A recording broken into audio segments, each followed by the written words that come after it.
반갑습니다. 일반 및 고급 물리학 3단원 광학의 두 번째 소단원인 파동광학입니다. 이번 시간은 그중 첫 번째 차시로 전자기파의 편광에 대해 공부해 보도록 하겠습니다.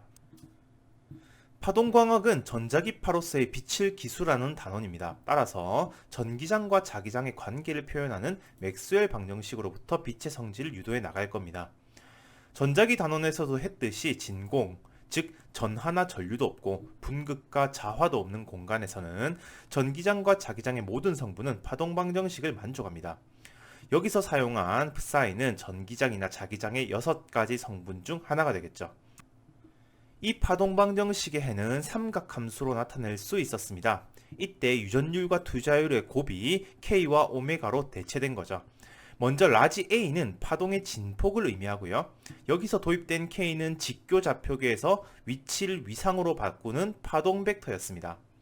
이 파동 벡터의 역수는 직교좌표계에서 각 방향으로의 파장 람다를 결정해 줍니다. 그리고 오메가는 시간을 위상으로 바꿔주는 각진동수죠. 각진동수의 역수는 진동 주기를 의미합니다. 오메가는 스칼라량이지만 파동 벡터와 같은 방향의 속도 벡터 V를 도입해서 정리하면 속도 V를 가지는 파동의 모습이 명확히 드러납니다. 그리고 오메가 대신에 KV를 넣고 K분의 2파이를 파장 람다로 바꾸면 물리학 2시간에 공부했던 파장, 속력, 진동수 관계를 쉽게 얻을 수 있습니다. 또 K분의 오메가가 속력이기 때문에 전자기파의 속력이 투자율과 유전율에 의해서 결정된다는 것도 알 수 있죠.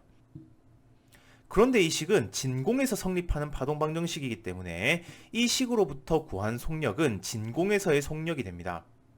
만약 이 빛이 물질 속으로 들어간다면 전하나 전류가 없어도 분극과 자화가 존재하기 때문에 유전율과 투자율이 바뀌게 됩니다. 그러면 물질 속에서 빛의 속력은 물질 속의 유전율과 투자율로 계산되어야 하고요.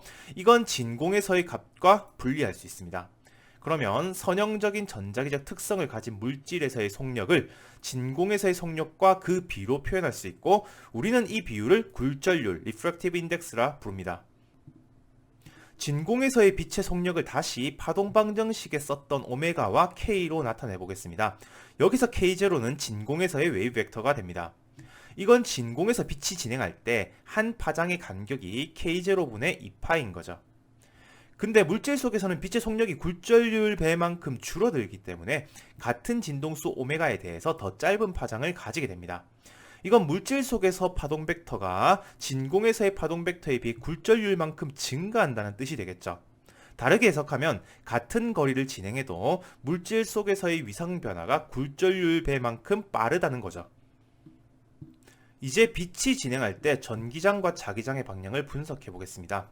먼저 진공에서 전기장과 자기장의 관계를 대입해보면 전기장, 자기장, 파동 벡터, 각 진동수의 관계를 알 수 있습니다. 먼저 방향관계는 이렇게 수직을 이루도록 나타나게 됩니다. 파동의 진행 방향이 K 방향이기 때문에 전기장과 자기장, 진행 방향이 모두 수직인 횡파, 트랜스버스 웨이브가 됩니다. 그리고 K분의 오메가가 속도임을 이용하면 전기장과 자기장의 크기가 속도 B를 가지게 된다는 것도 알 수 있죠. 이제 K의 방향, 즉 파동의 진행 방향을 지축으로 잡겠습니다. 이런 파동을 우리는 평면파, 플레인 웨이브라 부릅니다. 그러면 파장은 지축 방향으로만 정의할 수 있고요. 전기장과 자기장은 지축으로 진행하는 파동이 될 겁니다. 여기서 전기장과 자기장은 지축의 수직이어야 하기 때문에 진폭 벡터는 XY 평면에 놓여 있어야겠죠. 한 방향으로 직진하고 있는 빛의 전자기적 특성을 분석하기 위해서는 전기장과 자기장 벡터를 분석해야 하는데요.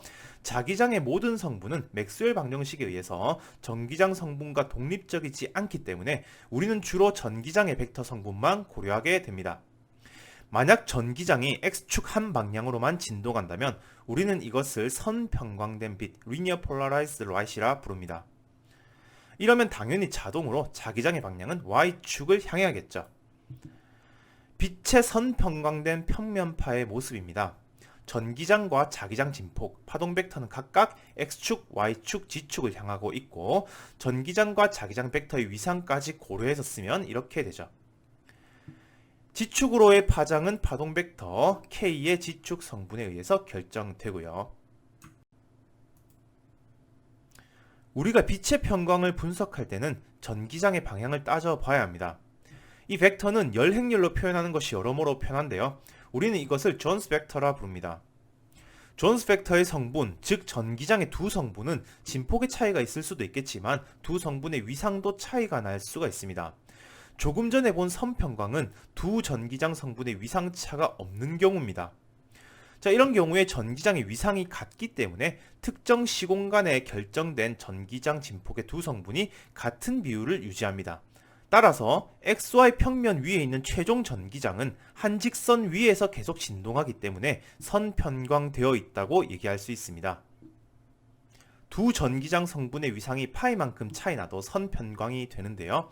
이 경우에는 두 성분의 부호가 반대가 되면서 아까와는 방향이 조금 다른 선편광이 되겠습니다. 이번에는 두 성분의 위상차가 2분의 파이 나는 경우입니다. 이러면 진폭의 한 성분의 i가 곱해진 꼴이 됩니다.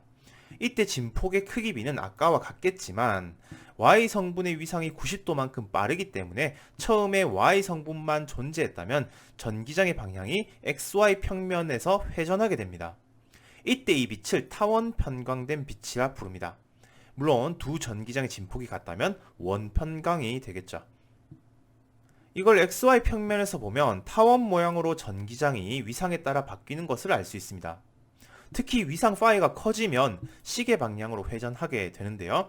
이건 공간의 진행에 따라 시계 방향 혹은 시간의 흐름에 따라 반시계 방향으로 회전하는 것과 같습니다. 이렇게 파의 진행 방향이 지축일 때 Y축 성분이 90도 빨라서 회전하는 원편광을 좌원 편광이라 부릅니다. 반대로 X축 성분이 90도 빠르다면 위상 계산의 부호가 바뀌고 전기장이 아까와는 반대로 회전하게 됩니다. 이런 원편광은 우원편광이라 부르면 되겠죠? 편광 상태를 정리해 보겠습니다. 존스 벡터의 한 성분이 0이면 다른 한 방향의 성분만을 가진 X축 혹은 Y축 방향의 선편광이 됩니다.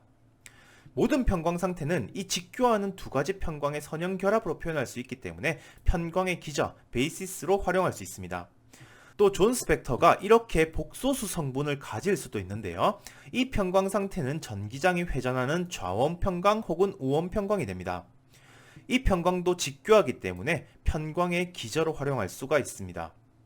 원편광은 광자이론에서 빛의 가군동량을 의미하기 때문에 앞으로 이런 베이시스를 많이 사용하게 되고 원전의 전자가 빛과 상호작용할 때 가군동량과 관련된 양자수를 바꾸는 원인을 설명할 수 있습니다. 물론 이런 내용들은 레벨 4에서 자세히 다루도록 할 겁니다. 이제 편광자에 대해 알아보겠습니다. 일단 지축으로 진행하는 전자기파의 전기장을 나타내겠습니다. 이 파동의 존스 벡터는 임의의 성분 AB로 표현할 수 있겠죠. 여기서 빛의 진행 경로에 X축으로 편광시키는 선형 편광판을 두겠습니다. 그러면 X축 성분만 남고 Y축 성분은 사라지게 됩니다. 존스 벡터로 표현하면 이렇게 되겠죠. 보통 이런 선형 편광판은 Y축 방향의 격자를 가진 도체살을 이용해서 만들 수 있는데요. 지금은 편광자가 어떻게 편광시키는지에 대해서 집중하진 않겠습니다. 편광자의 역할은 존스 벡터를 변환시킨 거기 때문에 변환 행렬, 존스 매트릭스를 정의할 수가 있습니다.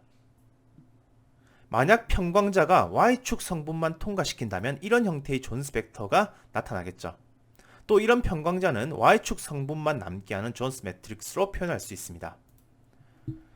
조금 더 일반적으로 선형 편광자를 표현하기 위해서 편광축이 X축으로부터 방위각 방향으로 세타만큼 기울어진 편광자를 생각하겠습니다.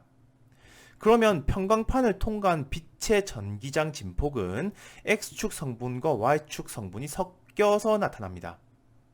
그러면 이 진폭을 다시 XY 성분으로 표현하면 이런 존스 벡터가 만들어지겠죠. 따라서 일반적인 선형 편광자의 존스 매트릭스는 이렇게 정리할 수 있습니다. 이번에는 이 편광자가 원편광, 특히 좌원 편광을 만드는 경우를 생각하겠습니다. 좌원 편광은 Y축 성분의 위상이 90도 빠르기 때문에 존스 벡터의 성분이 1i로 나타나야 합니다. 자, 여기서 C는 A와 B에 의존하는 변수인데요. 이게 성립할 만한 가장 간단한 표현은 A와 B를 복소수 i로 결합하는 겁니다.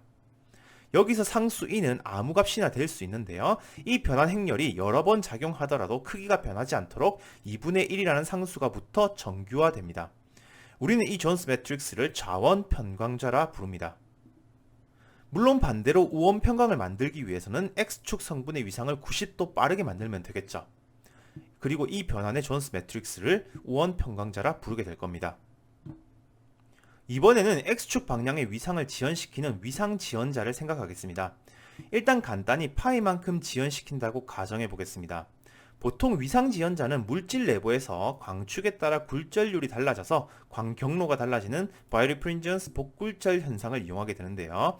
여기서는 X축 광경로가 Y축 광경로보다 반파장만큼 더 길어서 위상이 파이만큼 지연된 거죠. 그래서 이런 위상 지연자는 반파장판이라고도 말할 수 있습니다. 어쨌든 결과적으로 Y축의 위상이 X축의 위상보다 파이만큼 빨라졌기 때문에 존스 벡터의 Y축 성분에 음의 부호를 붙여서 표현할 수가 있고요. 이런 위상자의 존스 매트릭스는 이렇게 표현할 수가 있겠습니다.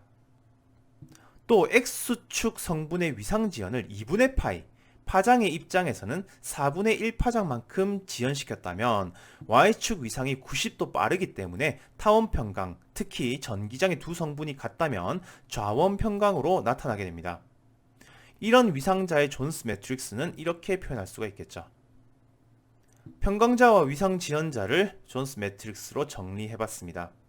특히 위상 지연자는 X축 방향을 지연시키는 것을 기준으로 했고 특수각이 아니더라도 일반적으로 파이만큼의 위상 지연을 시켰다면 이 위상 지연이 Y 성분에 곱해지도록 나타나게 될 겁니다. 또 리타르드 행렬의 경우에는 디터미넌트의 크기가 1이고 유니타리 행렬입니다. 따라서 위상 지연자를 바로 통과하든 역으로 통과하든 똑같은 방식으로 작동하고요. 빛의 세기도 변화하지 않게 된다는 뜻이죠. 이제 빛의 세기에 대해 알아보겠습니다. 먼저 빛 에너지의 흐름을 의미하는 포인팅 벡터를 잠깐 소개하겠습니다. 포인팅 벡터 S는 전기장과 자기장의 곱으로서 표현되는데요. 이게 왜 에너지 흐름과 관계 있는지에 대해서는 레벨 4에서 다루도록 하겠습니다. 여기서는 빛의 세기가 포인팅 벡터의 크기의 시간 평균 값이기 때문에 도입했습니다. 우리는 맥스웰 방정식에 의해서 선형 물질 내에서의 포인팅 벡터를 전기장과 파동 벡터만으로도 표현할 수 있습니다. 이건 벡터 항등식에 의해서 파동 벡터와 같은 방향이고 크기는 전기장 제곱의 비례함을 알 수 있습니다. 그리고 현재는 전기장과 자기장을 복소 형태로 표현하고 있기 때문에 이런 상황에서는 포인팅 벡터를 전기장과 자기장의 실수부의 곱으로 나타낼 수 있습니다. 따라서 여기서 사용한 스칼라 E는 전기장의 실수부의 제곱, 즉 삼각함수의 제곱입니다. 이 결과는 전기장을 제외한 나머지 변수를 파동의 속력 V로 표현하거나 유전율과 투자율로도 바꿔 표현할 수 있습니다. 그러면 빛의 세기는 포인팅 벡터의 크기의 시간 평균을 계산하면 됩니다. 여기서 전기장의 크기는 복소항의 실수부인 코사인 함수만 해당됩니다. 따라서 시간항이 들어있는 코사인 제곱의 시간 평균이 2분의 1임을 이용해서 빛의 세기가 전기장 진폭 제곱의 절반으로 나타남을 알 수 있습니다. 전기장 진폭은 X축과 Y축 성분으로 나눌 수 있었기 때문에 존스 벡터에 나타난 각 성분의 세기 IX와 IY의 단순 합으로도 표현할 수 있겠죠. 또 우리는 전기장에 대해서 복소수 연산을 할 거기 때문에 포인팅 벡터를 복소 전기장과 자기장으로 나타내 보겠습니다. 복소 전기장을 다룰 때는 실수 전기장과 차이를 두기 위해서 틸데 표시를 하는 게 일반적입니다. 이걸 컨주게이트 표기를 이용해서 전개를 한번 해보겠습니다. 전기장과 자기장의 시간 텀이 복소 편각에서 나타나기 때문에 이 항들의 시간 평균을 내면 첫 번째 항과 네 번째 항은 0이 되어야 합니다. 두 번째 항과 세 번째 항은 서로 컨주게이트 관계가 있기 때문에 다시 리얼 성분 표기로 쓸 수 있습니다. 시간 평균 표기를 없앤 거는 시간 복소항이 사라지기 때문이죠. 이건 전기장과 자기장의 관계에 의해서 전기장으로만 표현할 수도 있습니다. 물론 이 과정에서 웨이 벡터도 복소수일 수 있겠지만 그건 레벨 4에서 다루고 지금은 고려하지 않겠습니다. 결과적으로 우리는 실수 전기장에서 얻었던 결과와 같은 결과를 얻었고 이건 빛의 세기를 전기장의 진폭 대신에 복소 전기장의 절대값의 제곱에 비례한다고도 볼 수 있다는 뜻입니다. 이제 편광판을 통과한 빛의 세기를 계산해 보겠습니다. G축 방향으로 진행하는 X축으로 편광된 빛이 있습니다. 이 빛의 세기는 방금 계산했듯이 전기장 진폭의 제곱에 비례합니다. 그리고 벡터는 이제 진폭만 쓰겠습니다. 이때 평광판의 평광축이 X축과 세타각을 이루고 있을 때 이 평광판을 통과한 빛의 벡터는 평광판의 매트릭스를 곱해서 얻을 수 있습니다.